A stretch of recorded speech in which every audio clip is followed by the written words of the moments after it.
Alright, piss and vinegar day 47, 48? Can't remember. Accessories day, last day of the week.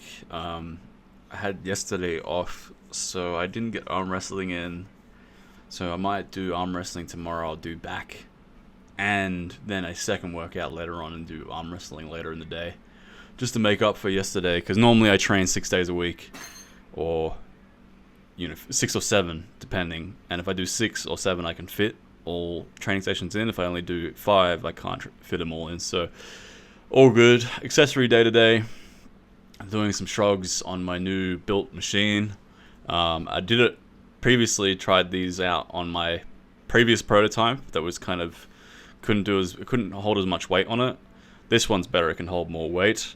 This was probably a bit too light and the camera angle was a bit off, and the contraption's a bit wonky, so as you can see I've got a band there holding the plates on because the left bar is a little bit wonky, so it kind of falls off the sides if I don't put those bands there. So again, this is like prototype 2. This is piece of shit wood leverage machine 2. The third one will be proper good, I think, now that I know what I'm doing with it. So these are really good. These are far better to barbell shrugs. As I said last session, I did shrugs. When you grab with a closer grip with a pronated hand rather than a supinated hand instead of a pronated hand, you can get your mid and lower traps more activated by leaning forwards more. And you can get a higher range of motion and a better contraction at the top. Whereas if your arms are pronated, then you can't quite get the same contraction. You can only get that top of the traps contracted. So this is way better, and it feels better, the resistance curve and everything. I just did a few rest pauses here because it was too light, and if I did a drop set, I would do way too many reps. So I just did a bunch of rest pauses.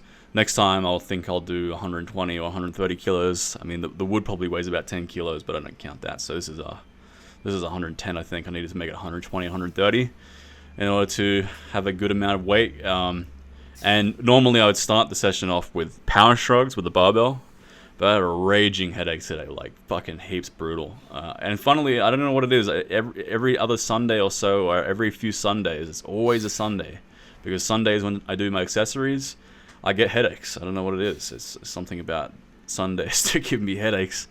So I didn't do power shrugs because it was just too much kind of blood pressure in my fucking head to be doing that. So I just did these, and then I did my Dorian Yates variation dumbbell shrug, but no power shrugs today. So all good.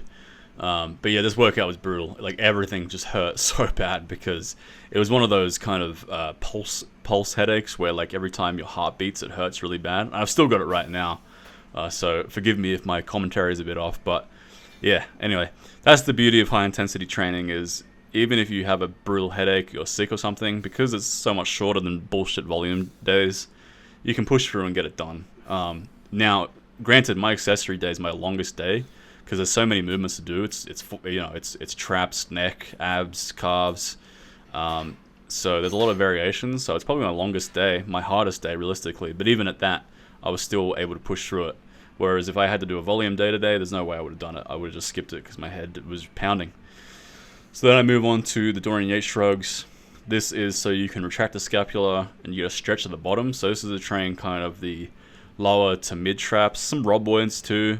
I even feel this in my rear delts. This is just a kind of excellent movement. But yeah, overall to kind of train the thickness of the back, the mid traps and lower traps, and the upper traps too, obviously, because you're contracting upwards, but then also back. So, yeah, there's numerous functions to the trapezius muscle. I mean, obviously, you have the standard function you think about, which is scapular,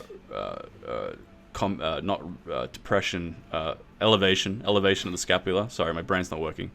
And then scapular retraction and scapular decompression. But those are the main two: is raising the scapula and retracting the scapula. And so if you're only training traps with a barbell, where you're only doing scapular raising, or I used the word correctly before, now I forgot what it was. Sorry, my brain's really scrambled. But basically, if you're only doing scapular raising rather than retraction, you're only training the traps at one portion of the traps. Now, your rows will obviously develop your mid and lower traps too, but I think it's good to give both variations their due diligence because, again, you look at Dorian Yates' back, and no one had a back as thick as his, apart from maybe Ronnie Coleman. Anyway, now I'm onto my neck curls. These were unbearably painful just because obviously all the blood pressure is going to your fucking skull when you do this, but it had to get done because the neck is super important. A lot of people who do train neck, like a lot of people don't train neck in general, but the people that do, a lot of times they underdo it. They don't really give it enough focus. They put it at the end of their sessions or whatever, especially if they're doing full body days. I mean, fuck me, I can't imagine. I used to do full body days, and now in hindsight, it's actually the dumbest fucking way to train unless you are a novice, because if you're training full body you're training at volume, because you can train full body high intensity, and that actually kind of makes sense. But if you're doing volume days full body, unless you're a novice, you're fucking retarded, because there are so many different variations you have to do. There's so much extra volume you have to do, and your workout's going to take fuck an hour and a half, 2 hours, probably 2.5 hours if you're really getting everything done correctly. By the time you get an hour in, you're going to be exhausted. The next hour, which is the rest of your body, is going to be massively undertrained, underfocused. It's going to lack a massive amount of intensity. So these accessory movements like neck, forearms, calves, traps, they're never going to get big. You're never going to hit them with the intensity required to grow at the end of a volume workout that's spending 2 hours, especially at the tail end. If you're doing a full body volume workout, 2 hours in, when you've gotten to your accessories like your abs and your calves and all these different smaller muscles, they're not going to grow at all, because you're just not going to have any intensity left. You're not going to have any mental focus. You're going to be exhausted. You probably skip half this shit half the time, like I used to. So yeah, full body, I mean, unless you're doing high intensity, and even then, I'd argue it's not the best idea, because even with high intensity, let's say you're just doing one set to failure, you're still going to have to do, at least 2 exercises per body part. Chest, you need upper, lower. Back, you need at least a pull-up and an A row. Neck, you need at least a extension and then a curl and a side neck extension. So every body part needs at least 2, ideally 3 or 4. So that's numerous exercises per body part. Realistically, you'd be doing 20-25 sets in a full body workout while doing high intensity. By the time you get to the end of the workout, you spent maybe an hour and 10 minutes, which is still far better than the volume full body workout, but you're still going to get some lackluster results on the muscles that you train at the end, especially if you do legs to failure, then train the upper body. Now, if you really are short for time and you like training a lot of different muscles at once, you would probably want to look into sort of a Mike Mensa training system, like a heavy duty, where you train upper, lower, or something along those lines, where you just do the most bang for your buck movements, like your chin-ups, your dips, your squats, your deadlifts, etc. And even then, you wouldn't do full body. You do an upper, lower at the most. So that's why I do splits. And 5 years ago, if you told me that I was going to be doing splits with high intensity in 2013, 2023 rather, I'd tell you that you're retarded and you're insane. There's no way I'd ever do that. That full body is the way to go for naturals, because naturals have less protein synthesis and you can recover quicker when you're natural, and you can do numerous full body sessions a week and all that shit. That's what I would have told you, and I would have been dead fucking wrong, because at the very least, because your smaller muscle groups suffer. My traps, my rear delts, my forearms, my abs, my calves, they are all underdeveloped to this day because of previous training. My muscles like biceps, shoulders, triceps, back, etc., those muscles are pretty developed. They're very well developed, because when I was doing volume, those are the muscles that I'd start training at the start of the workout. So they would get a bunch of focus, they get a bunch of intensity, but once the workout was done and I was doing the traps and the accessories, you guessed it, I was fucking around. I was skipping them. I wasn't really putting much intensity into them. So, rant over. Basically, split your shit up.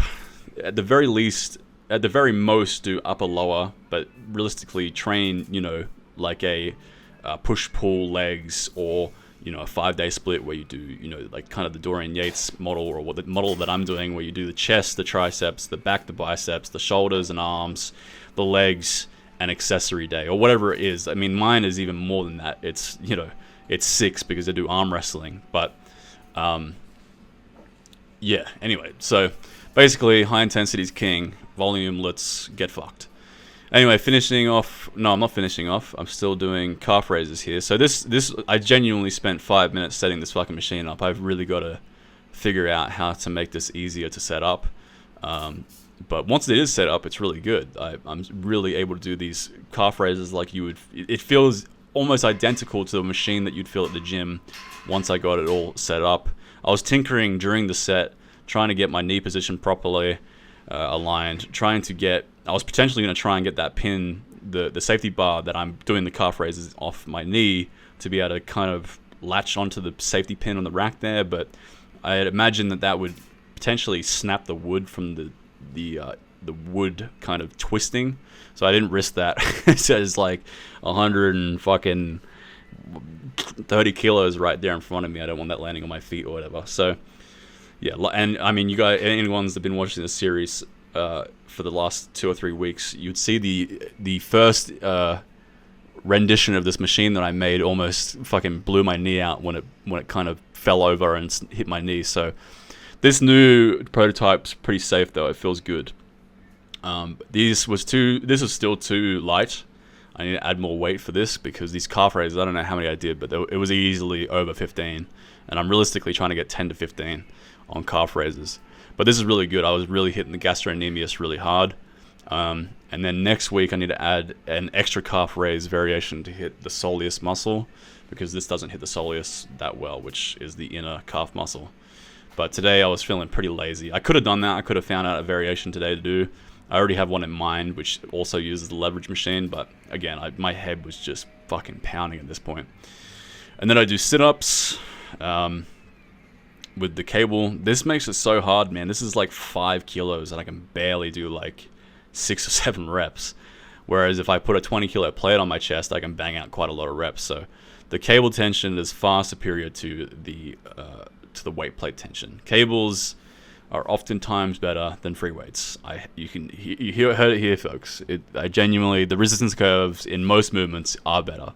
Obviously, you have movements like dumbbell presses and certain things like dumbbell presses, or chin-ups, which is free weight, but that's more body weight if anything.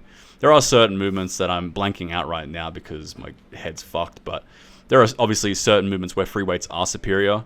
But in saying that, if you could combine the two, which I've been trying to do with band tension, cable tension recently, I need to do more experiments. And I saw Eric Bugenhagen recently was doing this. He does this out of strength necessity because he's so freakishly strong now. He's on steroids. He adds cable tension to his dumbbells, which is actually really interesting. Even though I'm not even a fraction of that dude's strength, for hypertrophy reasoning, that would actually make sense, because the dumbbell has certain resistance curves that it's advantageous in, and the cable has resistance curves that they're advantageous in. So I might start experimenting with that, because yeah, he's just started doing it because he's so fucking strong, and the dumbbells in gyms weren't heavy enough for him. But I saw that and went, wow, that's actually pretty innovative.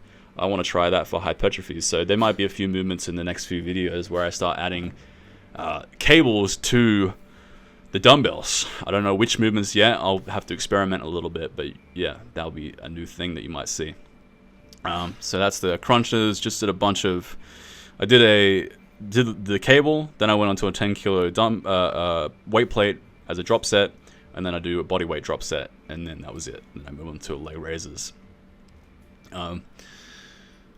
There was something I wanted to say. I can't remember what it was. There was a few revelations through this workout that I realized. One was at the start. I don't know if you guys noticed my cool socks. I was wearing Grinch socks. They were pretty cool. And then I had to put my shoes on for my calf raises. I forgot to comment on those. You might have to scroll back and see the socks. They're pretty goofy. Leg raises, same thing. Cable leg raises, far better to body weight. If you're not doing cables, do them with the cable, because it is far easier to progressively overload than, say, band tension or body weight, because you can only go up in reps. And these, I was thinking about like how hard I need to train certain muscles. Like the leg raises don't need to be trained super hard. Obviously, when I do sit-ups and other ab movements and just squats and stuff in general, your abs get trained. So this is one of those movements where I don't necessarily have to drop set or rest pause or anything. And after I failed on the weighted leg raise, I went over to a body weight one, but it was too light. And I was like, oh, well, how do I drop set this? How do I rest pause this? And then I just thought about it. I'm like, well, I don't really need to, because it's not really a super important muscle as far as hypertrophy or aesthetics go. And just training it to failure probably will suffice, really. So this is one of the muscles where I just do one straight set to failure. And then I move, and this is another one that I also do it in straight sets to failure with. It is my teapot raise.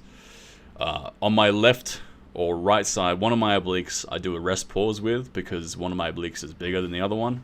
So the weaker one I do a rest pause on, but the other one I just do a straight set to failure.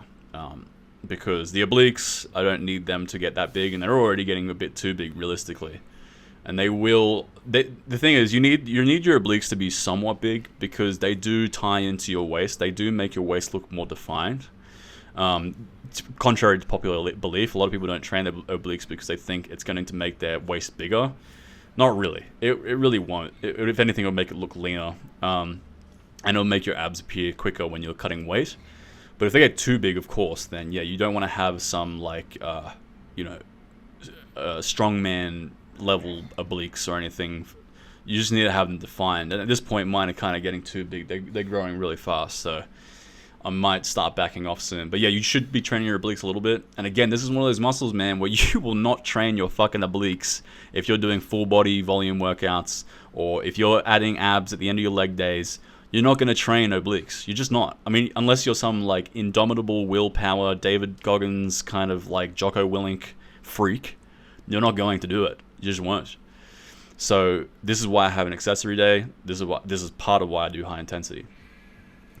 And then I switch sides. I think this is my weak side, and I was going to do a rest pause, but my head, I stood up and my head just had like an electric shock go through it. So I didn't do a rest pause on it. And that was it for today, basically. So yeah, if you guys aren't doing high intensity yet, all the more reason to do high intensity, so that you can get focused and train these smaller, equally as important muscles. I mean, people train their side delts, one of the smallest muscles in the fucking human body. They train it like any other muscle in the body. They train it just as hard as their chest, just as hard as their back, just as hard as their legs, even though it's a very small muscle, because it's so well known to be the muscle that makes you have wide shoulders. But we don't train our traps as hard, and the traps are equally as important, if not more important. People just don't think about them. They think about all these kind of like popular aesthetic muscles, like the chest, the biceps, the abs, etc. But they don't think about the big meaty muscles, the manly muscles like the traps and forearms. They don't think about training.